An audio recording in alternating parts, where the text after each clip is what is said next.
Hey guys, you're in the Beat Sessions, the place for music. We do the listening for you. That's right. I'm Keith Revenis, and today I'm reviewing Fall Out Boy's latest, hot off the press release, So Much for Stardust. That album just came out like right now, March 24th, so let's get it while it's hot. But before we get into it, we'd like you to help our channel out, and please hit that subscribe button. We want to get us up to 2,000 subs, and we want to hit 3,000 and 5,000 and 10,000 right after that. So come on and help us out. So Much for Stardust is Fall Out Boy's 8th studio album and their first in 5 years. The band is led by lead vocalist and rhythm guitarist Patrick Stump, and possibly the more well-known bassist and lyricist Pete Wentz. It's rare that a bassist takes so much of the spotlight. But, Pete's no slacker. He owns his own record company called DCD2 Records and has signed bands like Panic at the Disco before they were disbanded and Gym Class Heroes. Fall Out Boy is actually with that label now. It's on Wentz's label. Wentz also garnered a lot of attention from marrying the former super celebrity Ashley Simpson. It kind of catapulted him into celebrity status for a while. A win for bassists everywhere. The marriage did not last long, probably for the better for Wentz, if you ever saw that Ashley Simpson's reality show. Oof. So, enough celebrity gossip. Let's talk about the band. They formed in 2001, and due to their very young pop punk and emo sound, I think they had a very youthful fan base as well. So I'm curious, those listening to this review that are Fall Out Boy fans, how old are you? How does it make you feel to listen to this band? Is it nostalgic? Does it bring you back to your younger years? Do me a favor and, hit up the comment section and tell me what listening to this band means for you. I mean, is this bringing you back to your childhood, or are you young and listening to this now? Or are you old and listening to this now? But listening to this album made me feel like a youthful vibe. And, Wentz is close to 45 and Stump is just about 40. So the music I'm hearing, while it makes me feel young again, it's amazing that they're still doing it. Poppy beats are keeping it light, lyrical content that seems accessible, particularly for the young'uns. Stump even sings at one point about never growing up. So the relationships Stump sings about are also nuanced towards adolescence, these young relationships. So I'm feeling a very Peter Pan-y vibe here. But anyway, let's break this down track by track. The album opener is called Love from the Other Side.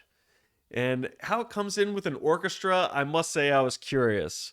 Those orchestral sounds melt into the Fall Out Boys' patented punk pop sound and emo lyrics like every lover has a dagger in their hand.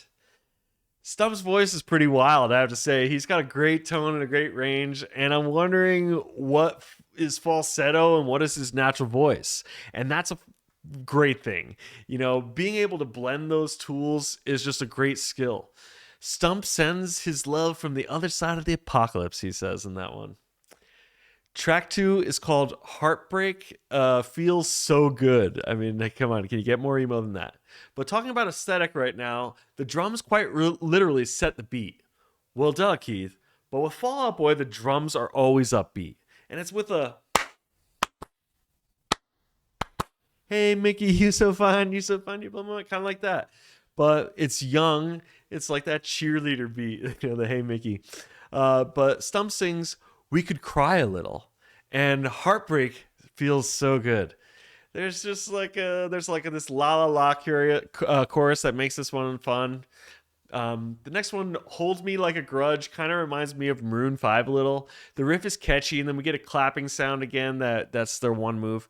I kind of like the guitar work here. The bass line makes me think of Queen's Another One Bites the Dust. And with the guitar work here and some of the stops and dynamics here, I think I like this track the most so far. Fake Out, the 4th track, is a bit of a calmer track, perhaps a little more emo even, if we can say that.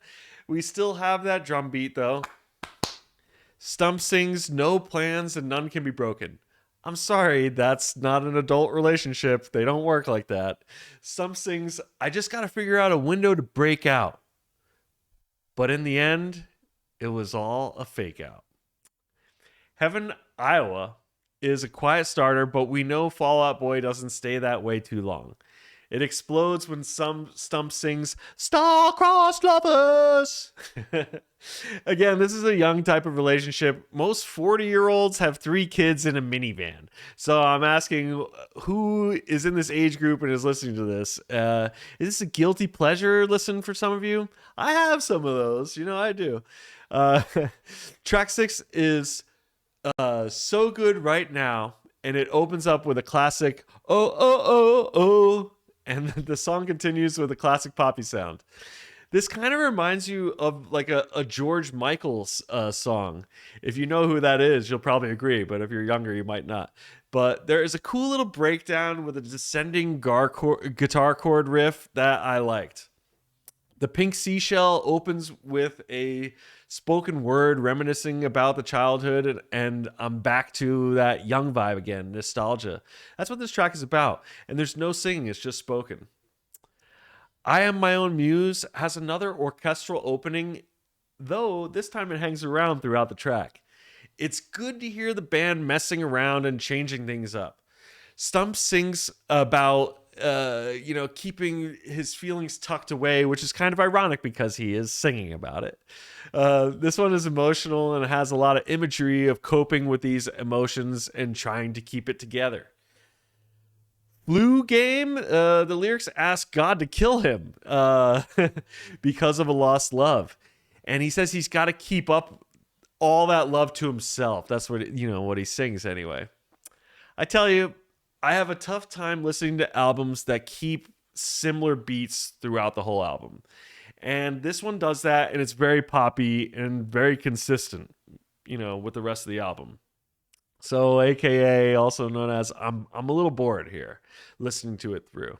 Listening to one track, kind of exciting, but the whole thing.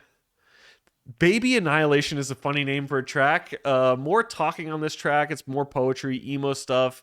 Mentions taking off the mask and the world being a cruel joke. I hope the listeners realize that these guys are rich and probably loving their lives. So they're probably not too sad. The Kintsugi Kid is track 11, and I feel like I've already heard this track earlier 3 times. So I'm like, at this point, let's finish up this album.